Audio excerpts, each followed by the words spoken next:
नमस्ते दोस्तों, आप सभी का स्वागत है हमारे बुक समरी अड्डा यूट्यूब चैनल पर। यहाँ पर आपको बहुत सारी बुक्स का ज्ञान मिल जाता है जिससे आपकी लाइफ इम्प्रूव हो सके। तो चलिए आज की बुक समरी स्टार्ट करते हैं। Chapter 1 great product managers intelligent होते हैं।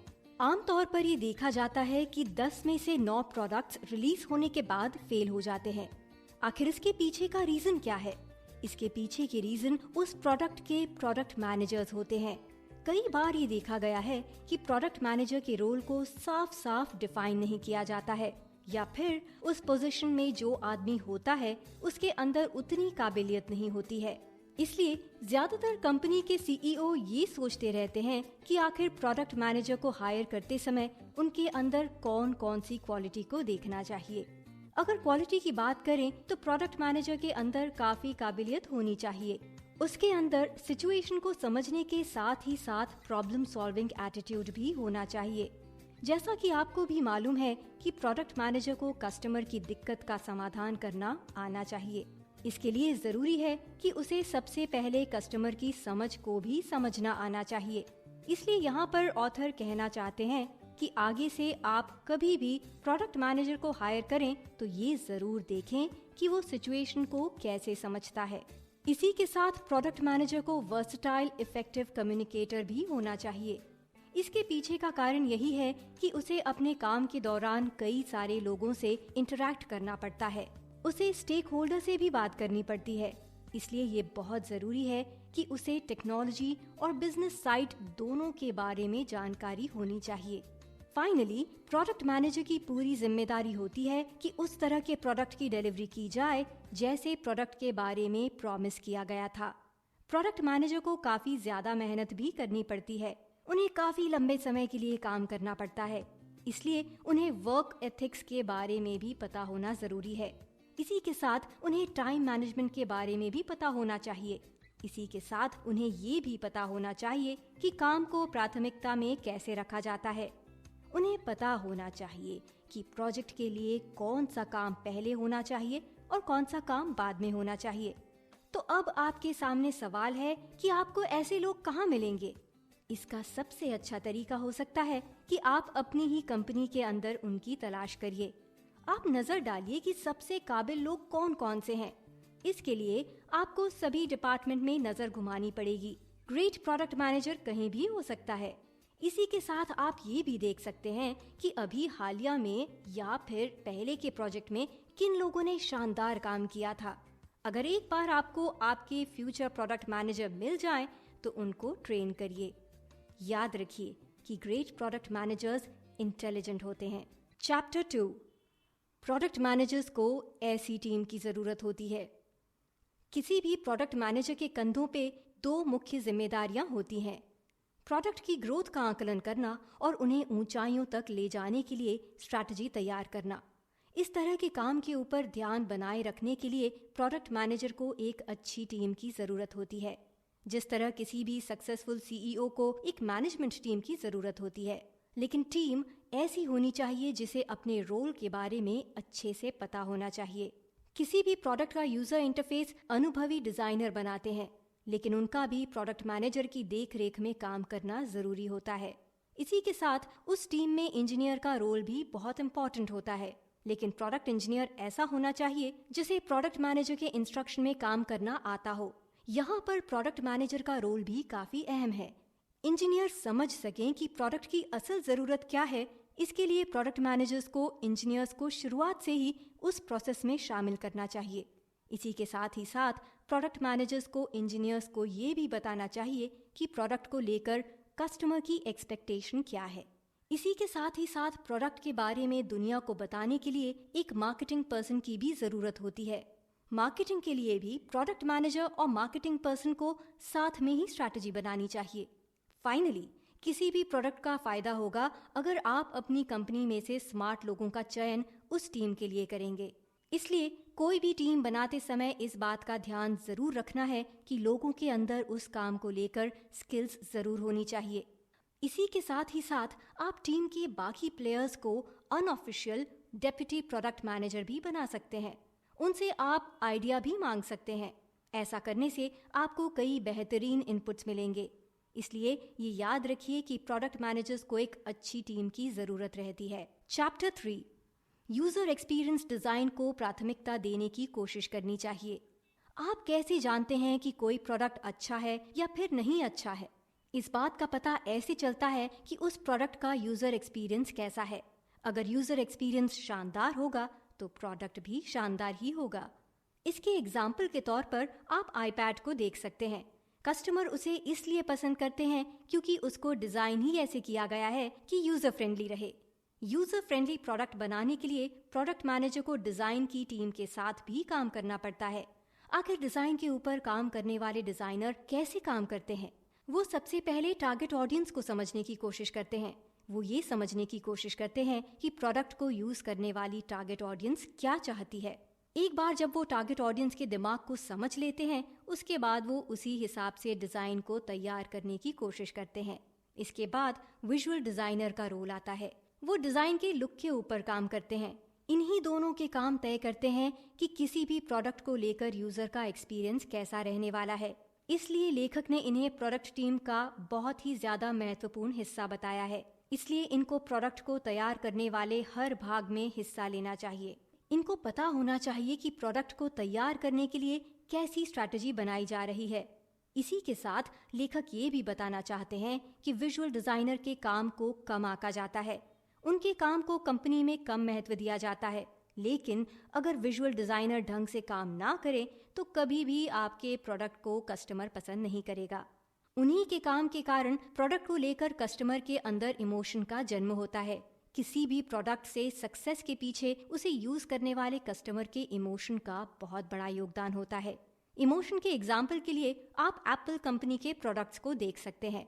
आप देखेंगे कि उस कंपनी के प्रोडक्ट को लेकर उसके यूजर्स के अंदर काफी मजबूत कनेक्शन देखने को मिलता है। इन दोनों रोल्स के अलावा कंपनी को प्रोडक्ट के प्रोटोटाइप के ऊपर भी ध्यान देना पड़ता है।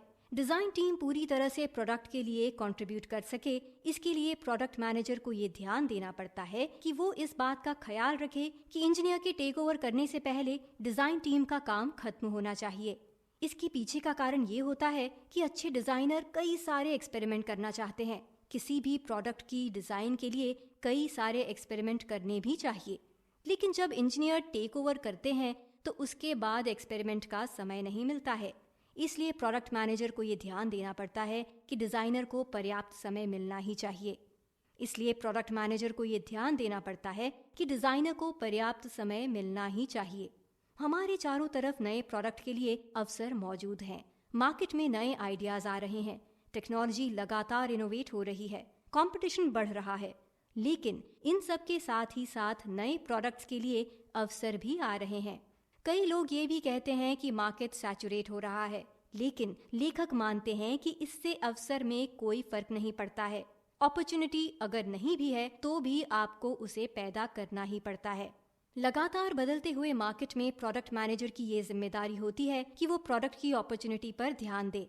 इसी के साथ ही साथ कई आंकलन भी उसे करने पड़ते हैं। इस तरह से काम करने के लिए उसे कुछ सवालों के जवाब भी खुद को देने चाहिए, जैसे कि प्रॉब्लम का सोल्यूशन कैसे निकलेगा, मार्केट का साइज कितना बड़ा है, टारगेट ऑडियंस कौन है, कस्टमर इस प्रोडक्ट से क्या चाहता है, सक्सेस कैसे मिलेगी, किस फैक्टर के ऊपर कंपनी को सुधार की जरूरत है, मार्केट में एंटर करने का सही समय क्या है, अगर हमें मार्केट से एग्जिट करना पड़ा तो कैसे करेंगे। अगर प्रोडक्ट मैनेजर इस तरह के सवालों का सामना करेगा तो उसे प्रोडक्ट की अपॉर्चुनिटी के बारे में ज्यादा अच्छे से पता चल सकेगा। इसी के साथ ही साथ उसे ये भी पता चलेगा कि प्रोडक्ट मैनेजर का रोल कितना इम्पोर्टेंट होता है।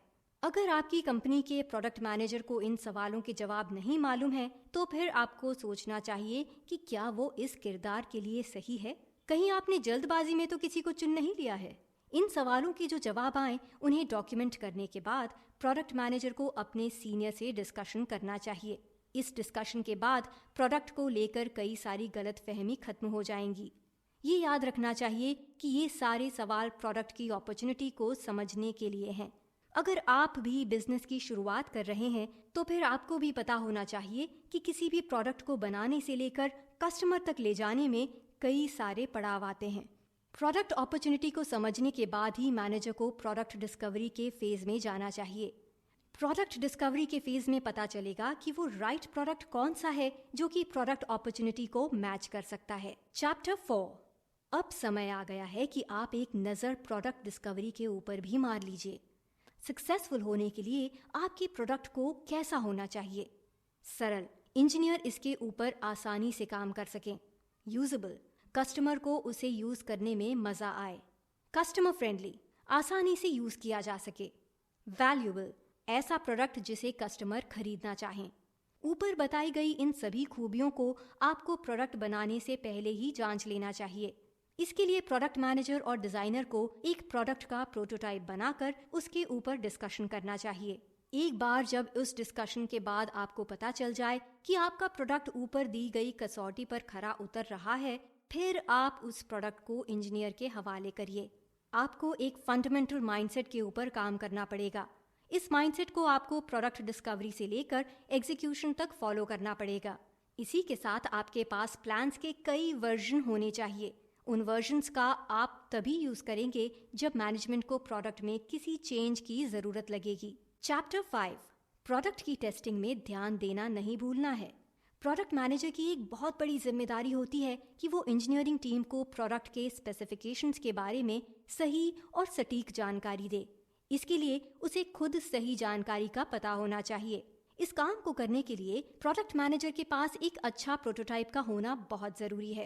प्रोटोटाइप ऐसा होना चाहिए जिससे रियलिस्टिक एक्सपीरियंस मिल सके। प्रोडक्ट के प्रोटोटाइप का मेन गोल क्या होना चाहिए? उसका मेन गोल होना चाहिए कि उससे इंटरैक्ट करके कोई भी प्रोडक्ट के बारे में समझ सके। इसलिए लेखक बार बार कह रहे हैं कि एक अच्छे प्रोटोटाइप का निर्माण करना चाहिए। एक बार जब आप प्रोडक्ट के बारे में समझ जाएं, तो फिर उसकी टेस्टिंग की शुरुआत कर सकते हैं। टेस्टिंग कैसे होगी? टेस्टिंग के लिए प्रोडक्ट मैनेजर प्रोटोटाइप का यूज कर सकते हैं। इसके लिए आप अपने जानने वालों की मदद भी ले सकते हैं। इस टेस्टिंग के लिए आपको प्रोडक्ट के ऊपर कुछ फंक्शन करने पड़ेंगे। टेस्टिंग के समय आपको ध्यान रखना है कि आप ईमानदार रहें। अगर प्रोडक्ट में कोई दिक्कत नजर आ रही है तो तुरंत अपनी टीम से बात करें और उसके ऊपर काम शुरू करें। कस्टमर को समझने के लिए चार्टर यूजर प्रोग्राम की मदद ले सकते हैं। अगर आप प्रोडक्ट मैनेजर हैं तो फिर आपके लिए ये बेहद जरूरी है कि आपको कस्टमर के बारे में पता होना चाहिए। इसके लिए आपको कई बार साइट का विजिट भी करना पड़ सकता है। इसी के साथ ही साथ आपको कई बार कस्टमर से मिलना भी चाहिए। तो अब ये जिम्मेदारी भी आपकी ही है। आपको जानना ही पड़ेगा कि कस्टमर को प्रोडक्ट से क्या चाहिए।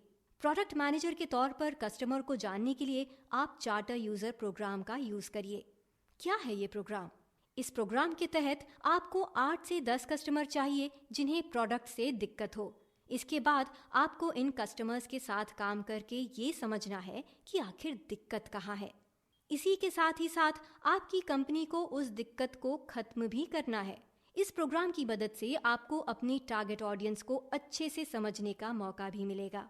लेखक आपको बताना चाहते हैं कि किसी भी प्रोडक्ट के लॉन्च होने के बाद उसके फेलियर या फिर सक्सेस के पीछे टारगेट ऑडियंस का ही योगदान होता है।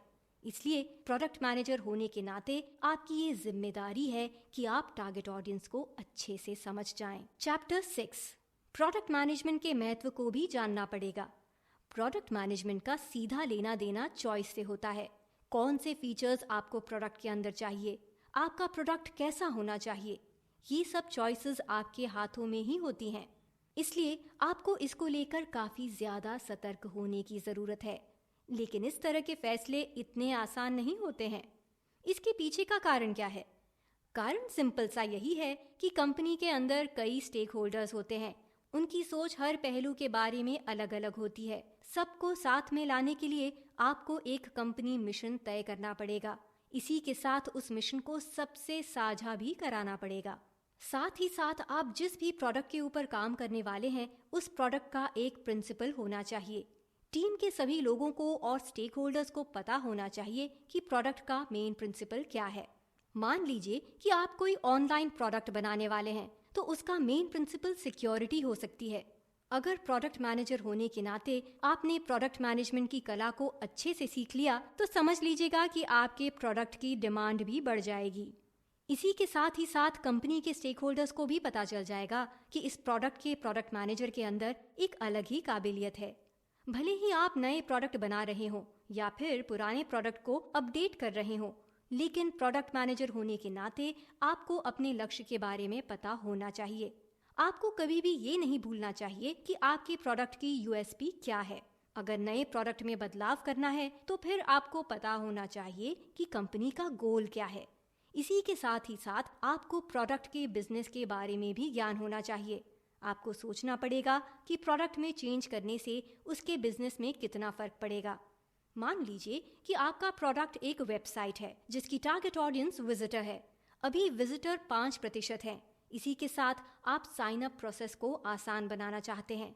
आपको लगता है कि इसके बाद विजिटर्स 10% हो जाएंगे, तो फिर आपको इस चेंज को करने के लिए आगे बढ़ना चाहिए। अगर आप प्रोडक्ट के लॉन्च होने के बाद बदलाव कर रहे हैं तो फिर आपको सही समय का भी ध्यान रखना चाहिए। याद रखिए कि सही समय में किया गया काम अच्छा और मुनाफे का रिजल्ट देता है। इसलिए इस चैप्टर के जरिए ऑथर आपको सलाह देना चाहते हैं कि प्रोडक्ट में कुछ बदलाव लाने से पहले आपको अपनी रिसर्च को भी मजबूत करने की जरूरत है। अगर आपको सावधानी का महत्व मालूम है तो फिर बदलाव के समय आपको बहुत ज्यादा सावधान होने की जरूरत है। कुल मिलाकर प्रोडक्ट मैनेजर का मुख्य काम यही होता है कि अवसर की पहचान कर सके, इसी के साथ उस अवसर के अनुसार सही प्रोडक्ट का निर्माण भी कर सके। किसी भी प्रोडक्ट मैनेजर के अंदर एक क्वालिटी नहीं बल्कि कई सारी खूबियां होनी ही चाहिए। ग्रेट प्रोडक्ट की टीम कैसी होती है? उसमें प्रोडक्ट मैनेजर के अंदर अवसर को पहचानने की कला होती है। टीम के अंदर क्वालिटी ऑफ स्किल्स होनी चाहिए। प्रोडक्ट मैनेजर को पता होना चाहिए कि कस्टमर को क्या चाहिए। पूरी टीम को मालूम होना चाहिए कि प्रोडक्ट का गोल क्या है। यूजर एक्सपीरियंस को प्रायोरिटी देनी ही चाहिए। उम्मीद करते हैं आपको हमारी यह बुक समरी पसंद आई होगी और अच्छा लगे तो लाइक और सब्सक्राइब जरूर करें ताकि आप हमारे नए वीडियोस से अपडेट रह सकें। फिर मिलते हैं अगली वीडियो में। धन्यवाद।